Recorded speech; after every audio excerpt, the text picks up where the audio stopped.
to the entertainment Talking Sports. What is going on, football fans? Back at it with another New York Giants video. And in this video, I'm going to talk about the upcoming 2020 free agency period for the New York Giants, being that this is such a huge offseason and New York Giants fans are excited about it. After all, we finally do have some cap space. First, I'll get into the figures of what the New York Giants projectedly will have. Right now, they have about $70 million in cap space after getting rid of Janoris Jenkins. I think it's like 69.5. We'll round up to 70. That's before draft expenses, which we're going to estimate is $10 million. That knocks you down to 60. And potential players that you could re-sign. I'll go over that. I'll also talk about some players that we can cut. So I'll start there. Some of the players that we could cut. Kareem Martin, Alec Ogletree, Red Ellison, and Antoine Bethea. Those are the four big names that I think they will probably cut. That will save them approximately $20 million. So it'll knock that 60 after the draft expenses back up to 80. But then you also have to factor in that Dave Gettleman said that he wants to save $20 million for in-season moves and potential future signings. So for people that want the New York Giants to go out there and spend all this money and try to fix this team overnight, well, don't expect it, and I think it's the wise decision. And in this video, I'm going to explain to you why. I'm going to go over past failures of teams that tried to build through free agency, including the New York Giants, and then I'm going to show you what the best teams in the league do when it comes to free agency and why they're so successful. At the end of the day, the best teams use their cap space to retain their draft picks because they draft well. They don't need to bring in outside free agents and overpay players that are only going to give you a year or two production that lives up to that contract more often than not. And all you got to do is go back and look at the 2016 Giants, and I'll get into that. But there's a number of teams, and sometimes you don't even get a year out of it. But yes, the 2016 Giants made the playoffs. They bounced back. They went 11-5, and then they suffered mightily after it because they were in salary cap hell due to the signings that they made. You could say the same thing about the 2017 Jaguars. Yeah, it was great. They made an AFC title game because they spent a ton of money in that offseason, and now the last 2 years they've been in cap hell, and now they're in complete rebuild mode. So free agency, when you spend the way that the Giants did in 2016 and the way that Jets have the last 2 years, doesn't work out long term. That is not how you have sustained success, and it's why I'm encouraged that Dave Gettleman has said he plans to fill holes and build depth to set himself up for the draft because you build through the draft. Now, maybe they'll bring in one guy. Some of the good teams you will see over the course of history have brought in one big free agent, whether it's an Ngakoue, whether it's an offensive lineman, whatever it may be. But don't expect them to do 3-4 big-ticket free agents. I would prefer them to follow the model of the Buffalo Bills this year in free agency when they had a lot of cap space and the Chicago Bears the year before. And I'm going to show you both examples there, and I'm also going to show you the Jets method. So let's jump right into it. First, I'm going to start with the New York Giants. And I'm going to, we said we had about 80 with 60 to spend after we made some cuts. But you have to look at the current roster and the guys that are potentially going to leave the team. Leonard Williams, by all accounts, is probably going to stay on with the New York Giants. So let's say he's going to cost you $15 million a season. I think that's a fair estimate when you look at the going rate for some of these players, $15 million. And people seem to want to keep Marcus Golden. If you want to keep Marcus Golden, he's probably going to cost you, we'll say 10. So that would be 25 of the 60. And then you have a lot of holes to fill. And if you keep Marcus Golden, I don't think you're bringing in Ngakoue because Ngakoue is going to cost you 21-22. The highest paid defensive ends right now in the NFL make about 21. Every year the free agency market goes up. So if you had $35 million to spend after you kept Marcus Golden, now you're down to like 13. So that is why if you plan on going out and getting an Ngakoue or a high-profile defensive end in this year's free agency class, then you can't bring back Marcus Golden. Otherwise, you're not going to be able to fill any of the other depth on your roster. And that's before looking at all these other players. You're looking at a Cody Latimer you could potentially bring back on a cheap deal. Michael Thomas has played well. He's a leader on the team. He's a good special teams player. So there's certainly some guys on this list outside of the high-profile guys. A David Mayo might cost you about $1 million. Dale Buchanan maybe you bring back on a cheap deal. So you have to factor all that in before you say go out and spend. You have to factor in the depth. It is a 53-man roster. So if you keep Golden, don't expect to get bring in a high-profile pass rusher. That's my take on it. I could be wrong, but that's the way I see it when I add up the math. Now, of course, you could restructure contracts, but then you're just backloading for the inevitable, and you're just going to hurt yourself long-term. This is about long-term. Who cares about 1 year? We want 6, 7, 8 years of sustained success. That is how you win Super Bowls. That is how you compete in this league over the course, of history. And we're going to go over all the good teams, but that is how you get it done. You don't do it in one offseason. And then I also wanted to show you what they did in the 2016 offseason and what they cannot do this year. They went out there, look at these contracts, 5 years, 5 years, 5 years. Set them up for salary cap hell so Jerry Reese could keep his job, and they had one good year.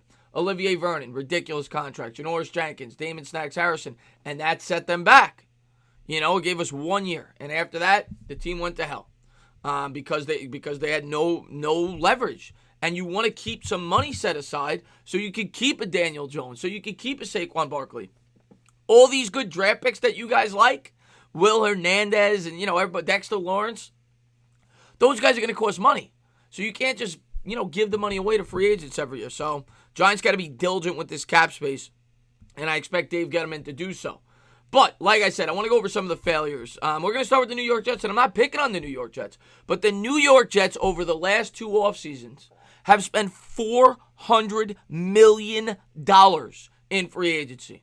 And where has that got them? The Pittsburgh Steelers, by example, haven't spent near that in the last 6 or 7 years combined. But let's take a look at what the Jets did. 2 years ago, they went out, they brought in a Tremaine Johnson.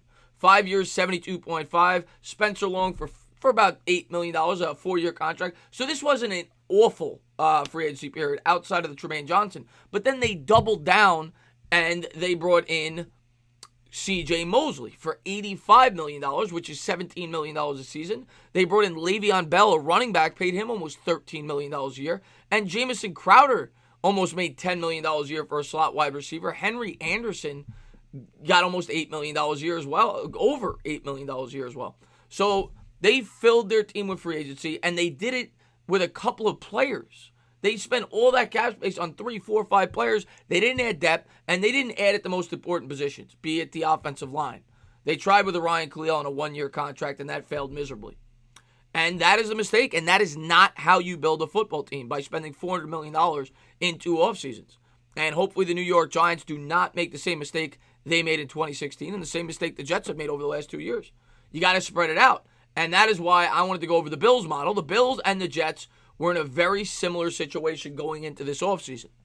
The Bills had a second-year quarterback coming in. The Jets had a second-year quarterback coming in. They both had a lot of cap space. Well, the Bills made the playoffs, nearly made the divisional round. They lost in overtime last week, and they had a very successful year, a great bounce-back season. And this is what they decided to do with their cap space. Look how they spread that out, and look at all the holes that they filled. Their highest profile guy was Mitch Morse, 4 years, $44 million, who was arguably the best center on the open market. That's a decent deal. That's $11 million a year. They didn't break the bank like the Jets did, where they spent $14, $15 million on a running back. They spent, $17 million on a linebacker. They brought in Cole Beasley, a solid wide receiver, for about $7 million a season. Josh Brown, same thing, about a 3-year contract, a little shorter, about $8 million or $9 million a season, but it's 3 years. Tyler Kroft, same thing. So they filled in all these holes. Spencer Long, the Ty Nesk, Lee Smith. They filled in a lot of holes with the money that they had. And I think this is the better approach to take for the New York Giants. Fill your depth in free agency and try to get your stars in the draft. Maybe bring in one big guy, like I said, but I don't want 3, 4 big guys. You can't do it. That is not the way to succeed in free agency. And then the Bears, 2 years ago, did the same exact thing, and I wanted to pull that up.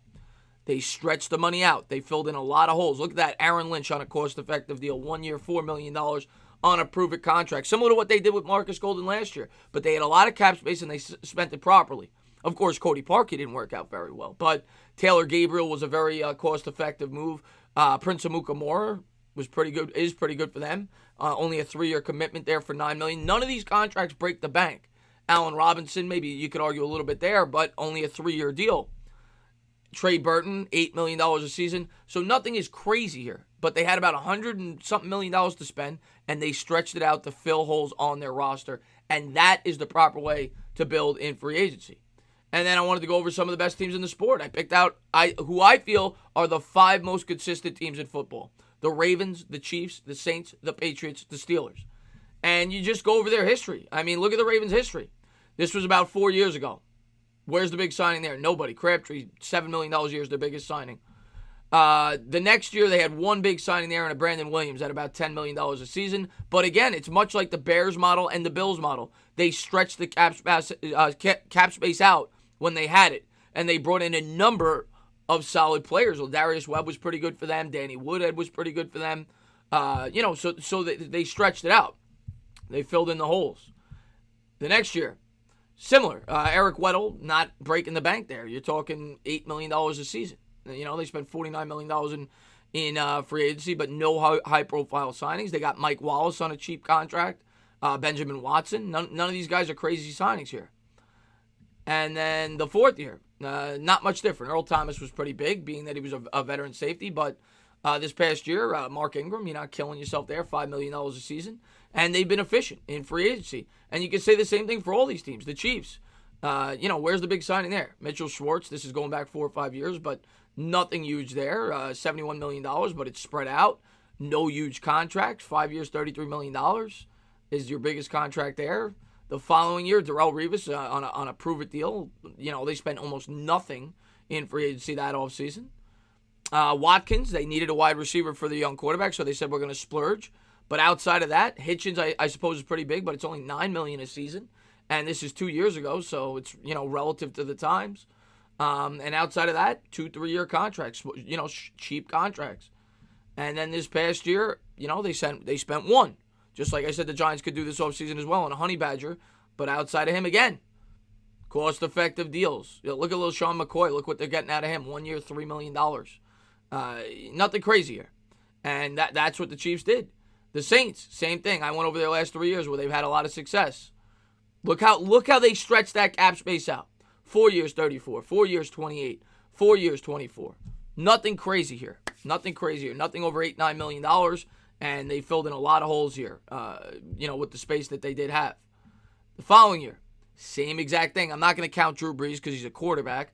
If you go outside of him, all cheap, cost-effective contracts. 3 for 24, 4 for 20. And then finally, same thing this past season. So, I mean, it's in the Patriots, I mean, it's going to be the same thing. Chris Hogan, 3 for 12.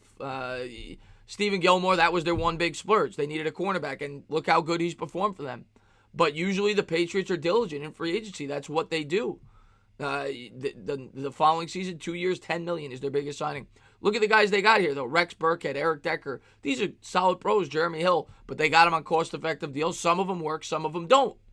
But they didn't break the bank, and they didn't hurt their future because they know you build through the draft. This past season, of course, Antonio Brown didn't stick around. But yeah, where's the big signings there? And these are the best teams in the sport. Giants need to follow this model. And the Steelers are the best at it. Steelers spent nothing. $61 million. That's probably their biggest offseason in terms of free agency. The next year, $8 million total spent. The following year, $43 million spent. $13 million spent overall. And this past season, $27 million spent. And they're still competitive every year. The Steelers have only had 7 losing seasons since the merger. So, I mean, what does this go to show you guys? I mean, in my opinion, it goes to show you that you don't win in free agency. You win in the draft. And that's what all those teams, the best teams there at the end, that's what they all do. And I thought the Bills had a really good offseason, and it showed this year. I thought the Bears had a really good offseason the season before. Of course, Khalil Mack has something to do with that. But they stretched out the money. They didn't splurge on the big name like a Le'Veon Bell or a C.J. Mosley. They didn't do it. They didn't splurge on Damon Snacks Harrison and Olivier Vernon and Janoris Jenkins in the same offseason. They got depth pieces. They set themselves up for the draft, and that's where you win. On cost-effective contracts, you build with your younger players, and when they hit the open market, if they're worth it, you keep them, like the Patriots do. If they're not, they let them walk. And that is the strategy that I think the New York Giants have to have this offseason. Do not do 4 or 5 year contracts with 3 players. Can't do it. You can't sign a Conklin to a 5-year contract and an Ngakoue. You can't do it. If you're going to do one, do one. That's it. and then the rest you have to fill in with depth. That's got to be the Giants' strategy this offseason. I think it's the right approach, and I'm glad that I think Dave Gettleman has the same mindset. As always, guys, if you liked what you watched, please subscribe, drop a comment, maybe give me a little thumbs up. Cheers.